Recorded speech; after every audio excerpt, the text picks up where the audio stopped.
Hello, good morning, everybody. Lindsay Stottle here. Today is Wednesday, September 10th. Today is National Suicide Awareness Day. So I just want to take a moment to,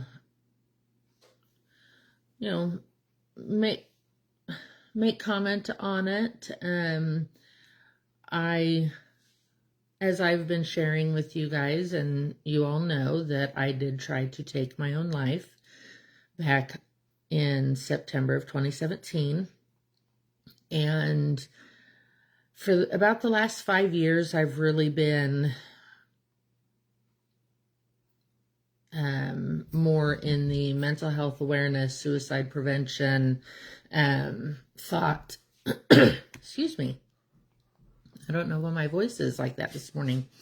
I've really, been more into the awareness side and helping people or trying to help people.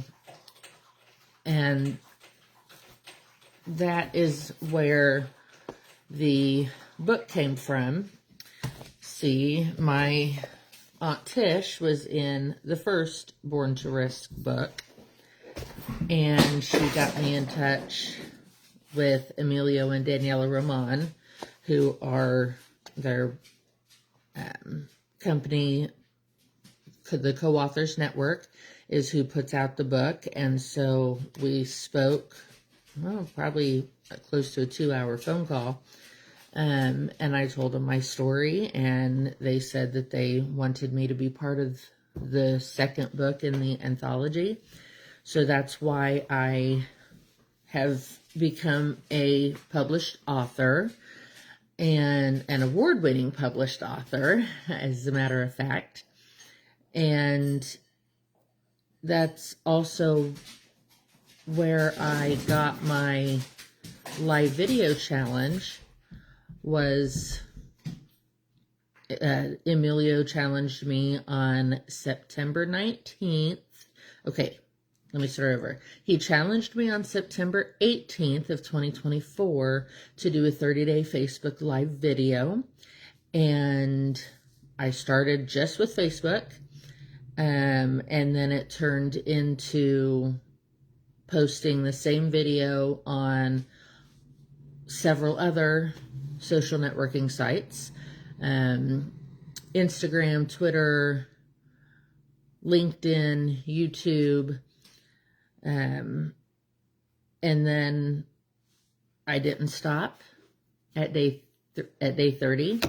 I continued on, and my speeches became more focused on mental health, suicide awareness. And that is why today I am on my day 356. I'm going for the day 365. And so I'm almost there. And once I hit day 365, on day 366, I'm not going to stop, but it's going to change. The format's going to change just a little bit. Instead of being posted to my personal Facebook page, I will start posting in my Facebook group that is called You Are Enough. This wristband right here is what the cover photo looks like for it. And instead of doing daily live videos, there will be daily posts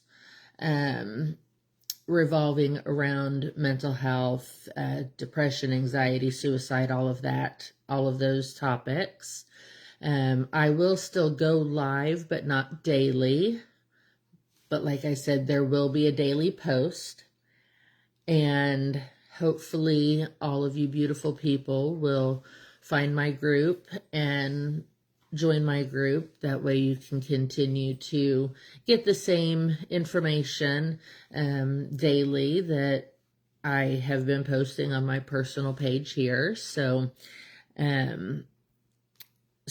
for day 356, I'd like to talk about the silent signs of mental health decline. I did not know my mental health was declining. My daughter and my husband Sorry for the radio in the background. My daughter and my husband knew that my mental health was declining, but I did not. Mental health struggles don't always look like crying or visible sadness. Sometimes the warning signs are quiet, almost invisible. It may come as withdrawing from friends, losing interest in things that you once loved, changes in your sleep or appetite, or always just saying, I'm fine, when you know that you're not. It can look like irritability, constant fatigue, or even working too much to avoid your feelings. The silent signs are easy to miss, especially for the one whose mental health is declining. But they still matter. That's why it's important to check in on the people who seem strong, the ones who smile the brightest, or the ones who never ask for help. These people may be struggling silently, and you might not notice it. Mental health decline often whispers before it screams. Mine definitely whispered for at least a good year and a half prior to it screaming. By noticing those whispers and offering compassion, patience, and support, you may help someone find the strength that they need to speak up, to seek help before their silence turns into suffering. My silent mental health decline definitely turned into suffering the night that I jumped. And now I'm suffering every day. My decision on that day haunts me every single day, all day long. I know that if I hadn't have jumped out of the truck that day, that number one, I would probably not be here today. By jumping out of the truck and surviving, I got healthy enough and strong enough to continue even with my nerve pain. People ask me, how do you continue on daily with the amount of pain that you're in? And I tell them, the amount of pain that I'm in reminds me that I don't want to be the person that I was prior to me jumping. The pain reminds me that I'm alive. The pain reminds me of where I was at, who I was with, and where I don't ever want to be again. The night that my silence screamed the loudest is the day that I was saved. I did try to end my life, but I fought, and my body fought, and my body told me that I was not going to die. My body told me it was not my time. And if I hadn't have jumped, or if I hadn't have jumped that night, I would have tried a different night. I would have most likely been alone the time that I would have tried after that. And I probably would have been successful, because I was in a place that I did not want to be, and I thought everybody was better off without me. So today, sorry, this is a little difficult to talk about. Today, I see things on the internet. I read stories of loved ones who lost someone to suicide, children who lost their parents, and I see the hurt that they're in. I read the stories about when they were happy and then the day that they weren't, and how it changed them mentally, physically, emotionally. And I didn't leave a note. My kids wouldn't have known what my reasoning was. And so that would have been a thought in their mind their entire life is, why did mom leave us?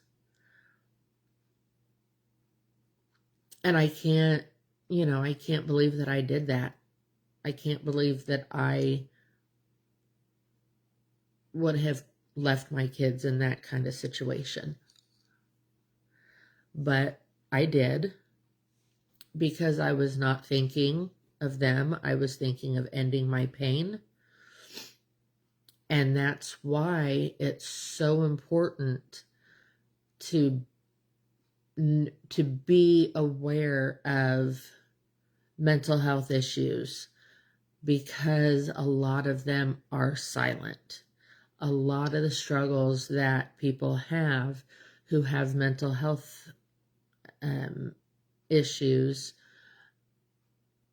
are silent. I wouldn't have thought that.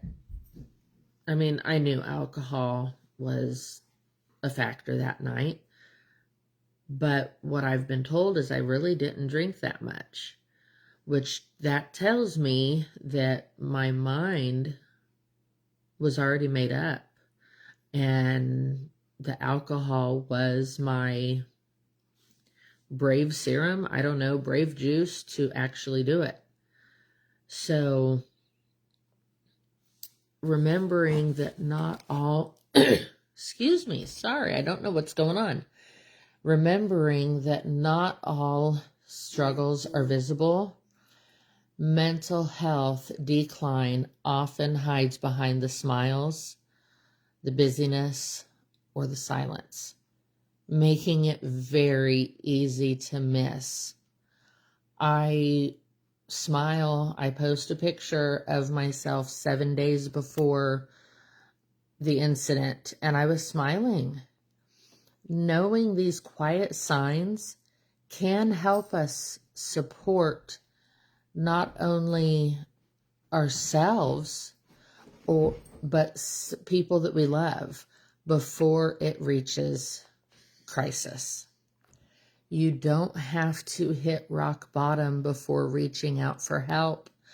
I wish I hadn't hit rock bottom before I got help. But the fact is I did. I live with my pain daily. I live with my decision daily on my decision to jump, my decision to not reach out for help. I live with that daily, and I don't want you to live with it as well. So please, if you need help, reach out. You can private message me.